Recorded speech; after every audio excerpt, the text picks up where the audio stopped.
আজকে একটা গল্প বলি। গল্পটা এটাই, স্বভাব নিয়ে। আমাদের স্বভাব কেমন? এই যে মানুষ সবসময় দেখবে তার ভালো স্বভাবটা সবসময় নিজেই প্রচার করে, আর খারাপ স্বভাবটা, অন্যের খারাপ স্বভাবটা আমরা কিন্তু সবসময় তার দোষটা আমরা বলি। আমাদের নিজেদের দোষটা কিন্তু আমরা কখনোই নিজের থেকে বলি না যে আমার দোষ। তো এই স্বভাবটা এরকম কেন, তাই নিয়েই আমি একটা আজকে গল্পটা বলছি। তো গল্পটা এরকম যে ভগবান এই পৃথিবীতে যত প্রাণী আছে, যত জীবজন্তু আছে, সবাইকে স্বভাব প্রদান করছে। কিভাবে দিচ্ছে? যে দুটো ঝুলিতে স্বভাব প্রত্যেকের প্রদান করছে। একটা ঝুলিতে থাকছে তার খারাপ স্বভাব, আর একটা ঝুলিতে থাকছে তার ভালো স্বভাব। তো প্রতিটা প্রাণীর গলায় একটা ঝুলিয়ে দিচ্ছে, যেটা সামনে থাকছে সেটা তার খারাপ স্বভাবের ঝুলিটা ঝুলিয়ে দিচ্ছে, আর ভালো স্বভাবের ঝুলিটা পিঠে ঝুলিয়ে দিচ্ছে, যেটা তার পিঠে থাকছে, পিঠে বেঁধে দিচ্ছে। তো এইভাবে সব প্রাণীর দিয়ে দিচ্ছে স্বভাব।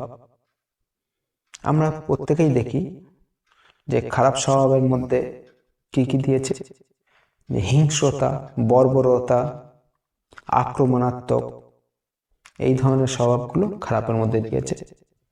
আর ভালোর মধ্যে দিয়েছে বিশ্বস্ততা, নম্রতা, ভদ্রতা, এই স্বভাবগুলো খারাপ ভালো ভালো স্বভাব ঝুলিতে দিয়ে দিয়েছে। তো আমরা দেখবেন প্রত্যেকেই খেয়াল করে যে প্রতিটা প্রাণীর মধ্যে কিন্তু এই দুটো স্বভাব আছেই আছে, ভালো স্বভাব এবং খারাপ স্বভাব। হিংস্রতাও আছে এবং নম্রতাও আছে, বিশ্বস্ততাও আছে এবং আক্রমণাত্মকও রয়েছে। তো প্রতিটা প্রাণীর মধ্যে আছে। তো এইভাবে ভগবান প্রত্যেকের স্বভাব দিয়ে যখন বিশ্বের শ্রেষ্ঠ, পৃথিবীর শ্রেষ্ঠ প্রাণী মানুষকে যখন এই স্বভাবের ঝুলি তার পিঠে এবং গলায় ঝোলাচ্ছে, তখন মানুষ ভগবানের কাছে বলল, ভগবান, সব প্রাণীর তো বিশ্বস্ততা মানে ভালো স্বভাবটা পিঠে বেঁধে দিয়েছে, ও তো দেখতেই পাচ্ছে না। খারাপ স্বভাবটা তার গলায় ঝুলিয়ে দিয়েছে, ও তো দেখতে পাচ্ছে যে তার খারাপ স্বভাব, সে সবসময় হিংস্র হয়ে থাকবে। আমাকে ওইভাবে দিও না, আমার ভালো স্বভাবটা আমার সামনে ঝুলিয়ে দাও, আমি যেন দেখতে পাই আমার ভালো স্বভাবটা, আর খারাপ স্বভাবটা আমার পিঠে বেঁধে দাও, খারাপটা আমি দেখতে চাই না। ভগবান বলল, ঠিক আছে, তাই হোক, তথাস্তু। তো সেই থেকে আমাদের সামনের দিকে ঝোলানো আছে ভালো স্বভাব, এবং পিছন দিকে ঝোলানো রয়েছে, পিঠে বাঁধা রয়েছে আমাদের খারাপ স্বভাব। তো দেখবেন প্রত্যেকেই খেয়াল করে, আমরা কিন্তু আমাদের নিজেদের ভালো জিনিসটা আমরা ঢাক পিটিয়ে বলি, আমি এই করেছি, আমি এই অমুকের এই উপকার করেছি, এই করেছি, তাই করেছি।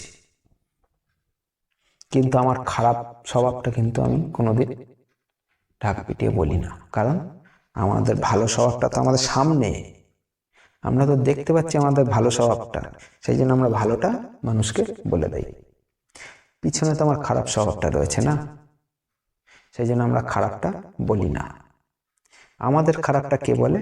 আমার পিছনে যে ব্যক্তিটা রয়েছে, সে আমার পিছনের ঝুলিটা দেখতে পাচ্ছে, সে আমার পিছনের ঝুলিটা দেখতে পাচ্ছে বলে সে আমার খারাপ স্বভাবটা সে বলছে। তাই দেখবেন বন্ধুরা, আমরা প্রত্যেকেই কারোর খারাপ স্বভাব বলতে হলে তার পিছনেই বলি আমরা, ওই ছেলেটা এই বাজে ছেলে, এই করেছে, ওই করেছে, ওই মানুষটা একদম ফালতু, ও স্বভাব জানিস অমুক, এই এত নিচু প্রকৃতির স্বভাব, এরকম আমরা কিন্তু পিছনেই বলি। তো এই হলো আমাদের স্বভাব। তো বন্ধুরা, প্রত্যেকেই চেষ্টা করবে যে মানুষের স্বভাব এইটাকে আমরা নিজেরাই যাতে চেঞ্জ করে নিতে পারি। আমাদের ভগবান যে স্বভাবের আমাদের পাঠিয়েছে, মানে আমরা আমাদেরই ভুলে ওটা হয়েছে, আমরা যেন সেই ভুলের একটু চেঞ্জ করে নিতে পারি। তো যাই হোক, আজকে গল্পটা কেমন লাগলো জানি না, আশা করি ভালোই লাগবে। প্রত্যেকেই চিন্তা ভাবনা করবেন যাতে স্বভাবটা ভালো রাখা যায়, মানুষের সাথে ভালো ব্যবহার করা যায়। আমরা এই পৃথিবীতে দুদিনের জন্য বন্ধু, কেউই সারা জীবন থাকার জন্য আসেনি। মানুষের সাথে আমরা ভালো ব্যবহার করব, তো মানুষ সেটাই মনে রাখবে। আমরা খারাপ ব্যবহার করলে দুদিনের জন্য মনে রাখবে। তো চেষ্টা করবেন প্রত্যেকেই মানুষের সাথে ভালো ব্যবহার করতে। শুধু মানুষ নয়, প্রতিটা প্রাণীর সাথেই, জীবজন্তুর সাথেই ভালো ব্যবহার করতে। তো আমি আজকে এই বলেই আমি শেষ করছি। আগামী দিন আবার দেখা হবে নতুন কোনো গল্প নিয়ে।